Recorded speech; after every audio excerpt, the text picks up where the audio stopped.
दुश्मन को अपनी जान कहते हैं, मोहब्बत की इसी मिट्टी को हिंदुस्तान कहते हैं, हिंदुस्तान कहते हैं। परम सम्मानित प्रधानाचार्य, आदरणीय गुरुजन, विद्यालय परिसर में उपस्थित सभी गणमान्य व्यक्ति और मेरे प्रिय मित्रों, सर्वप्रथम आप सभी को मेरा कोटि कोटि नमन और मेरी ओर से आप सभी को स्वतंत्रता दिवस की हार्दिक शुभकामनाएं। मैं पवन रावत इस देश प्रेम और राष्ट्र निर्माण के उपलक्ष्य पर आप सभी के साथ अपने कुछ विचार साझा करना चाहूंगा। आजादी का असली मतलब वही समझ सकता है जिसने कभी गुलामी की हो। हम सौभाग्यशाली हैं कि हमने स्वतंत्र भारत में जन्म लिया। यूं तो आजादी की लौ 1857 में ही जल चुकी थी, जो मिसाल बनकर 1947 में देश को आजाद कराई। मैं प्राचीन, मध्यकालीन और वर्तमान भारत के उदाहरणों से आप सबको स्पष्ट करना चाहूंगा।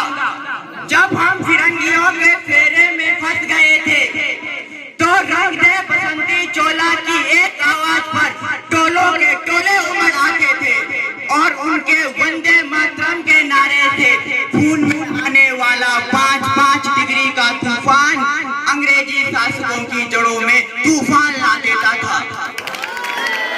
तब लोग मर जाते थे, मिट जाते थे, फांसी चढ़ जाते थे, तो ये भी अपनी देशभक्ति साबित कर रहे होते थे, क्योंकि यह उस दौर की देशभक्ति की कसौटी थी।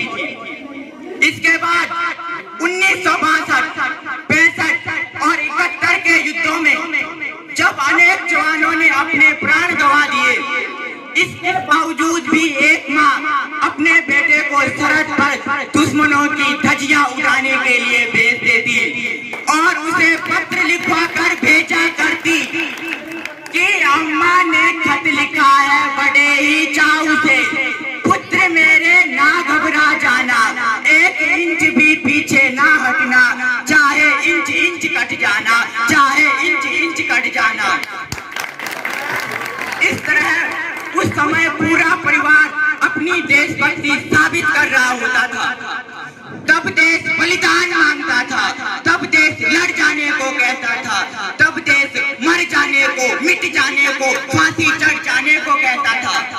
किंतु आज देश लड़ जाने को नहीं कहता, आज देश मर जाने को नहीं कहता, आज देश मिट जाने को नहीं कहता, बल्कि मेरे विचारों में यदि कोई व्यक्ति अपना काम पूरी ईमानदारी और पूरी मेहनत से करे तो वही है सबसे बड़ा देशभक्त और यही सच्ची देशभक्ति।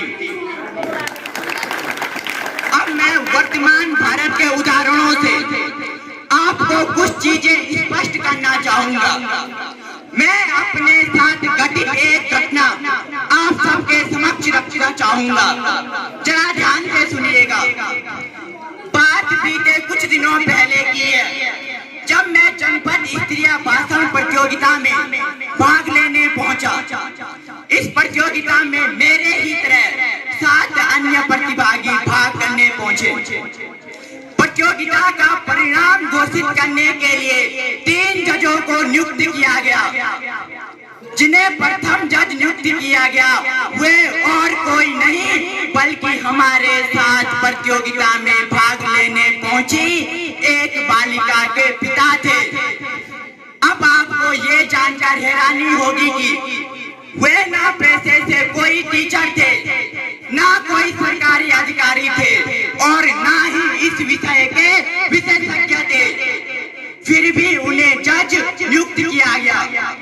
अब योग्यता ना होने के बावजूद जब उन्हें जज नियुक्त किया गया तो मेरे विचार से उन्हें अपनी देशभक्ति और ईमानदारी दिखाने का एक मौका मिला। लेकिन आपको ये जानकर कतई भी हैरानी नहीं होगी कि इस प्रतियोगिता में प्रथम स्थान प्राप्त करने वाली और कोई नहीं बल्कि जज साहब की बिटिया थी। जबकि इस प्रतियोगिता में एक से बढ़कर एक अच्छे भाषण दिए गए, लेकिन पुत्री मोह में निष्पक्ष मूल्यांकन न होने के कारण जज साहेब द्वारा अपनी बिटिया को प्रथम स्थान दे दिया गया। तो जब आपको अपनी देशभक्ति दिखाने का मौका मिला तो दिखाइए ना अपनी देशभक्ति। जब आपको अपनी ईमानदारी दिखाने का मौका मिला तो दिखाइए ना अपनी ईमानदारी। पर ये वे लोग हैं जिनके लिए देशभक्ति केवल 2 दिन तिरंगा झंडा हाथ में लेने से है। लेकिन मैं इस सब से हैरान ना हुआ, क्योंकि पुत्र मोह से तो स्वयं देव ना बच सके तो मनुष्य क्या चीज है। लेकिन मैं इस तब गया जब वहाँ इस परिणाम पर एक शिक्षक महोदय द्वारा विरोध प्रकट किए जाने पर वहाँ उपस्थित कुछ महानुभावों के द्वारा कहा गया कि धांधली तो आज की डेट में सब जगह है। अगर धांधली ही है तो बंद कर दीजिए ये ढकोसला, बंद कर दीजिए स्टूडेंट को परेशान करना।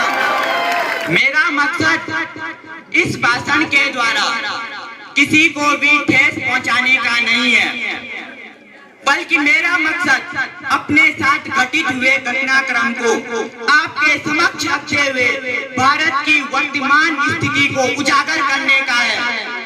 अंत में मैं 2 लाइन के साथ अपनी वाणी को यहीं विराम दूंगा। जितना है जोर तुम उतना लगा लो, पर उगते सूरज को कभी रोक नहीं पाओगे।